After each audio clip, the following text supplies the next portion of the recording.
జీవన తరంగాలు ఇవే ఇవే జీవన తరంగాలు జీవన తరంగాలు. ఇంకో 1 వీక్లో కంప్లీట్ చేయాల్సినవి చాలా ఉన్నాయి. ప్రిపేర్ అవ్వాలి.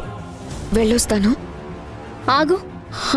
నిజం చెప్పు కీర్తి, నేను నీ క్లాస్ స్టూడెంట్ని కాదు. నువ్వు ఏం చెప్పినా నమ్మడానికి. నీ వదినని. నీ గురించి నాకు బాగా తెలుసు.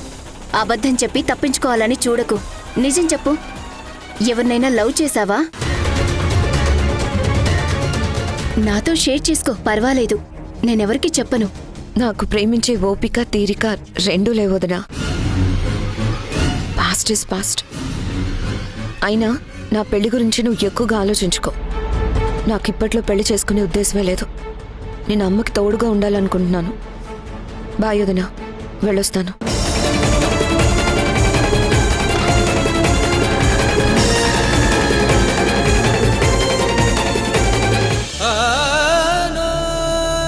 నువ్వసలు మనిషివేనా? నువ్వు తప్పు చేసి దొరికిపోతే నా మీద ఆ నేరం మోపాలని చూస్తావా?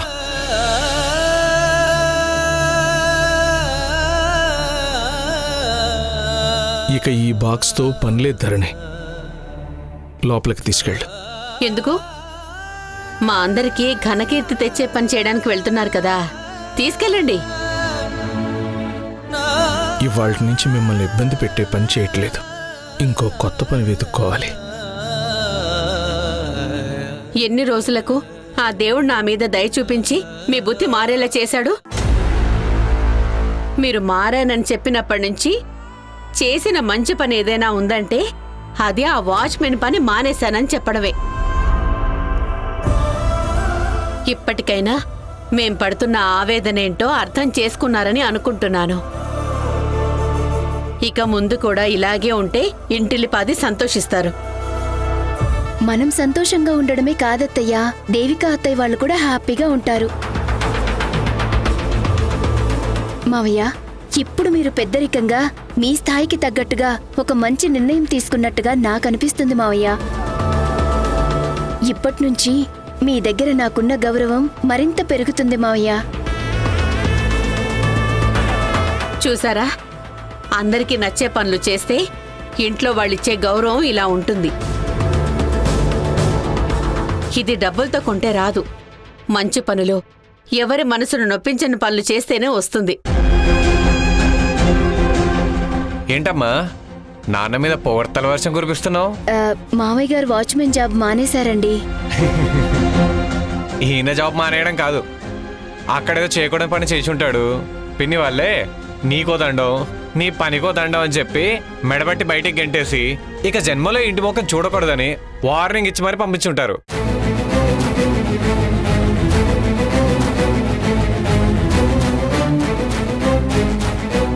ఏనానా కరెక్ట్గా చెప్పానా?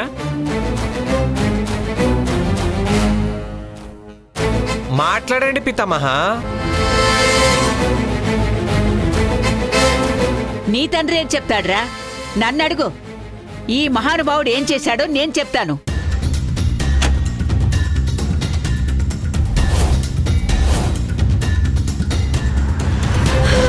కళ్యాణ్, అమ్మవారి ముందు వెలిగించిన దీపం కొండెక్కకుండా కాపలా ఉన్నా సరే గాలికి దీపం కొండెక్కింది. ఫ్యాన్ స్విచ్ వేసింది ఎవరు? ఇందాక ఒక్కబోస్తుంటే నేనే వేశాను తమ్ముడు. ఇంకొక క్షణం మీరు ఇక్కడే ఉన్నారంటే బావగారు అని పిలిచిన నోటితోనే కోపంతో నోరు జారాల్సి వస్తుంది.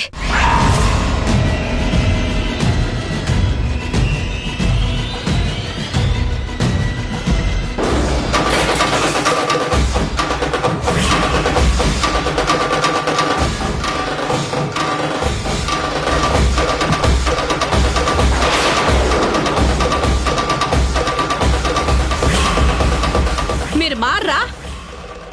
మీకు మా మీద ఎందుకింత కక్ష? మీ చేతులతో అందరికీ తలా ఇంత విషం ఇచ్చి మమ్మల్ని చంపేయండి.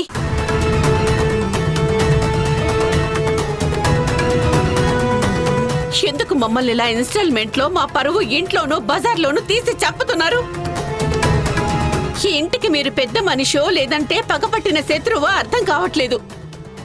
ప్రతి ఒక్కరికి శని పడితే 7 ఏళ్లు ఉంటుందంటారు, కానీ మీరు మాత్రం మాకు చచ్చినా సరే వదలని శనిలా దాపరించారు.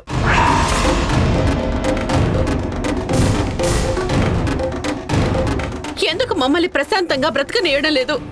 మీదసలు మనిషి జన్మేనా? ఇంతమంది ఉసురు పోసుకుంటున్నారు, ఏం బాగుపడతారు మీరు?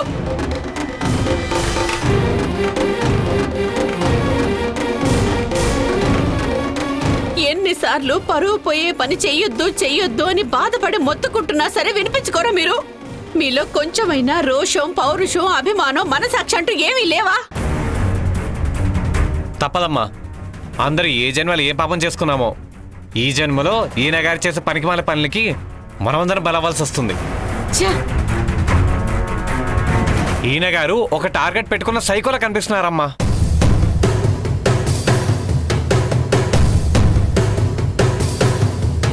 ఆ టార్గెట్ ఏంటంటే మనందరం బయటికి వెళ్తే అందరి ముందు తలదించుకొని వెళ్ళాలి తప్ప తలెత్తుకొని వెళ్ళకూడదని లక్ష్యంగా పెట్టుకున్నాడమ్మా. అలా చేసేది సైకోలే కదా.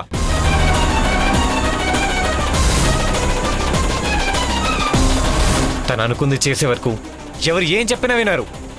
ఆయన నిద్రపోవడం మనల్ని నిద్రపోనివ్వడు. ఇంకొన్ని రోజులు పోతే మనవన్నో మనవరాల్లో ఎత్తుకుంటావు. అయినా సరే సొంత వాళ్ళని కష్టాలు పెట్టి ఉసురు పోసుకోవడం మాత్రం మానలేదు. నువ్వు ఇలా చేసుకుంటూ పోతే పెళ్లి కావలసిన నీ కూతురి పరిస్థితి ఏంటో ఒక్కసారైనా ఆలోచించావా? ఎవరెలా పోతే తనకేంటమ్మా? భార్య పిల్లలున్నారు, వాళ్ళని కంటికి రెప్పలా కాపాడుకోవాలి, వాళ్ళ బాధ్యతల్ని నెరవేర్చాలి, అందరూ సంతోషంగా ఉండాలని చూసే ఆకాంక్ష ఈయన గారిలో ఏ కోసానా లేదు. భూమి మీద పశువులు బతుకుతున్నాయి, ఈ మనిషి బతుకుతున్నారు, అంతే. తేడా ఏమీ లేదు.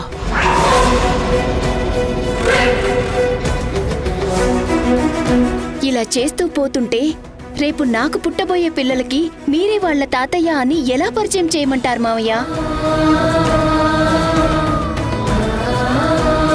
అలాంటి పరిస్థితి వస్తే మీ కోడలిగా నేను, మీ కొడుగ్గా ఆయన ఎంత మనసు నొచ్చుకుంటామో ఒక్కసారి ఆలోచించండి. వద్దు దీప, ఆయనకు ఆలోచించాల్సిన అవసరం లేదు. ఆయన ఈ ఇంటిని మనల్ని వదిలిపెట్టి వెళ్ళాడు. అందుకే ఈ ఇంట్లో దొంగతనం చేశాడని పోలీస్ కేసు పెట్టి జైలుతో ఇద్దాం. అప్పుడు కానీ వీళ్ళు ప్రశాంతంగా ఉండదు.